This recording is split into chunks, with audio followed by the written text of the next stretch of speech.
Good evening, students. Once again, this is Santosh Kumar Sinha, your English faculty, and welcome to my channel that is called ज्ञान गुरु English. जैसा कि आप जान रहे हैं कि 2 दिन से 3 दिन से हमारा जो सेशन चल रहा है सेंटेंस इंप्रूवमेंट का है, और ये सारा क्वेश्चन हम लोग का एसएससी सीजीएल मेंस का है जो कि 2011 में पूछा था।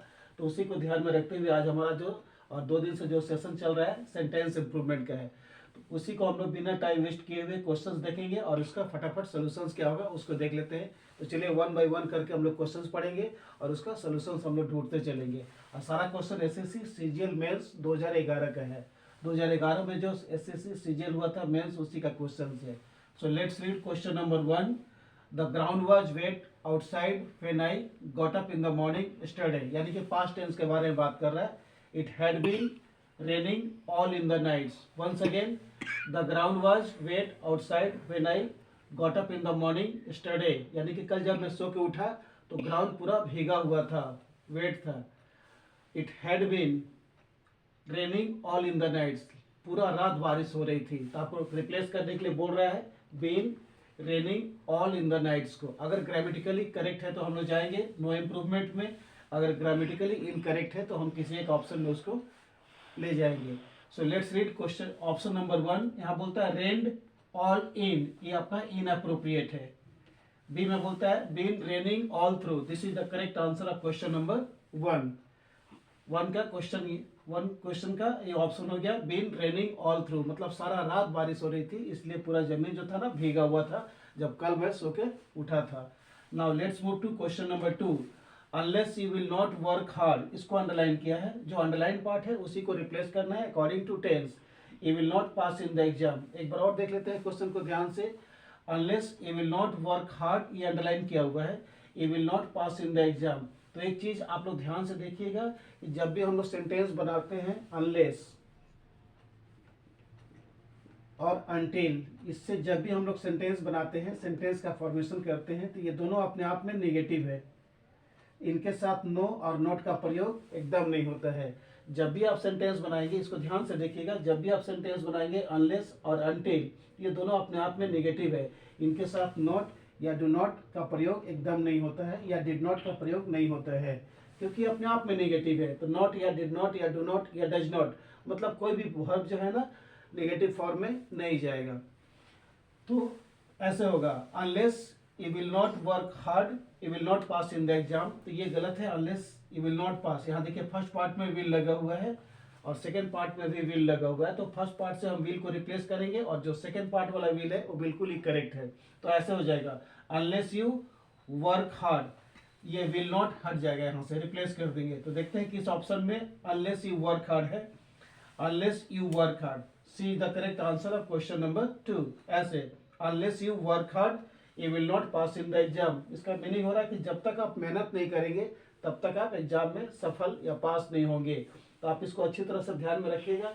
जब भी आपका सेंटेंस बनेगा अनलेस और अनटिल से, तो ये दोनों अपने आप में नेगेटिव होता है। इनके साथ में no, do not, does not या डिड नॉट का प्रयोग हम लोग बिल्कुल ही नहीं करते हैं, क्योंकि अपने आप में नेगेटिव है। तो ऐसे हो जाएगा अनलेस यू वर्क हार्ड, जब तक आप मेहनत नहीं करेंगे तब तक आप एग्जाम में पास नहीं होंगे। तो चलिए हम लोग क्वेश्चन और बढ़ाते हैं और देखते हैं उसका सोल्यूशन क्या है। तो चलिए इसको हम लोग कंटिन्यू करते हैं और देखते हैं कि उसका आंसर क्या होगा। सो let's read question number 3। The minister was removed from the key post in the department, यानी कि मिनिस्टर को उसके की पोस्ट से मतलब रिमूव कर दिया गया था, हटा दिया गया था। आपको रिप्लेस करने के लिए बोला है रिमूव्ड को। एक बार और क्वेश्चन को ध्यान से पढ़ते हैं। The minister was removed from the key post in the department, तो आपको रिप्लेस करना है रिमूव्ड को, अगर गलत है तो। चलिए इसका आंसर देखते हैं, इसका ऑप्शन देख लेते हैं कि क्या है। ऑप्शन ए में बोलता है थ्रोन आउट। थ्रोन आउट बिल्कुल नहीं होगा, क्योंकि थ्रोन आउट का मतलब होता है उठा के फेंक देना। तो मिनिस्टर को फेंक नहीं दिया गया था, उसको उस पोस्ट से हटा दिया गया था। रिस्ट्रिक्टेड भी आप सुनते हैं कि उसका नाम स्कूल से रिस्ट्रिक्ट कर दिया था, काट दिया गया था। ये भी यहाँ पर इनअप्रोप्रिएट है। यहाँ पर इसका करेक्ट आंसर होगा आउटस्टेड, मतलब किसी भी आदमी को, किसी भी मिनिस्टर को पहले उसको पद से हटाया जाता है, पद छीना जाता है, उसके बाद उसको वहां से हटा दिया जाता है। So the correct answer of question number 3 is C, outstayed is the correct answer. ठीक है। Now let's read question number 4। Mister Rakesh has been asked to submit details of the text return. यहाँ पर सबमिट को underline किया है। अब देख लेते हैं कि सबमिट यहाँ पर सुटेबल है कि इनसुटेबल है। तो ऑप्शन ए में बोलता है गिव। अगर हम बोलते हैं mister Rakesh has been asked to give details of the tax return, तो गिव मतलब हो गया देना, मिस्टर राकेश को बोला गया डिटेल्स देने के लिए नहीं, यहाँ पर इनअप्रोप्रिएट हो गया आपका गिव।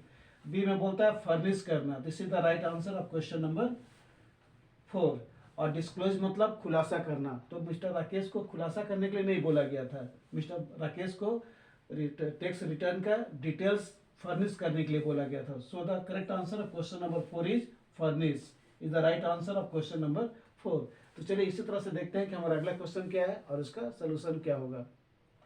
तो चलिए हम लोग क्वेश्चंस को आगे बढ़ाते हैं और उसको देखते हैं कि क्वेश्चंस का आंसर क्या होगा। सो let's read question number 5। The finance minister said that he would work for the impartial distribution of wealth. Once again, let us read the question.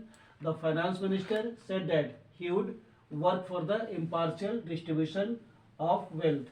तो यहाँ पर आपको रिप्लेस करना है impartial को, अगर इनकरेक्ट है तो, इनअप्रोप्रिएट है तो। सो let's read the options. Option A में बोलता है इक्विटेबल, इक्विटेबल, बी में बोलता है जस्ट, सी में बोलता है फेयर और डी में बोलता है नो इम्प्रूवमेंट। इसका करेक्ट आंसर हो जाएगा equitable. This is the correct answer of question number 5। Now let's see question number 6। The boy complained of having tortured by the police department in the city. यहाँ पर underline part है having tortured को, यानी कि लड़का ने complain किया था जो पुलिस के द्वारा उसको डिपार्टमेंट में टॉर्चर किया गया था, उसके ऊपर जो टॉर्चरिंग हुआ था उसके लिए उसने कंप्लेन किया था। Once again let us read the question. The boy complained of having tortured by the police department in the city. So let's read the options. Option A बोलता है having been tortured. This is the correct answer of question number 6. Having been tortured, यानी कि police के द्वारा torture होने के बाद लड़के ने कंप्लेन किया था पुलिस डिपार्टमेंट में। So this is the correct answer of question number 6। तो ये हम लोग का कुछ क्वेश्चंस था सेंटेंस इम्प्रूवमेंट। इसी तरह से हम लोग का कल नया टॉपिक रहेगा that is called sentence rearrangement. तो इसको अच्छा से प्रैक्टिस करना है, आप लोग को अच्छा से फोकस करना है और कोशिश करना है कि इंडिया के किसी भी एग्जाम्स में अगर आप बैठते हैं, बैंक, पीओ क्लर्क, एसएससी का कोई भी एग्जाम, चाहे सीजीएल, सीएचएसएल, एमटीएस या डिफेंस का जो भी एग्जाम होता है जैसे सीपीओ, सीपीएफ, तो अच्छा से इसमें स्कोर हो और अच्छा नंबर आपको मिले। तो अगर आपको वीडियो अच्छा लगे तो इसको लाइक कीजिए, शेयर कीजिए और ज़्यादा से ज़्यादा अगर सब्सक्राइब करेंगे तो बिल्कुल अच्छा रहेगा। Till then good night to all of you. Thank you.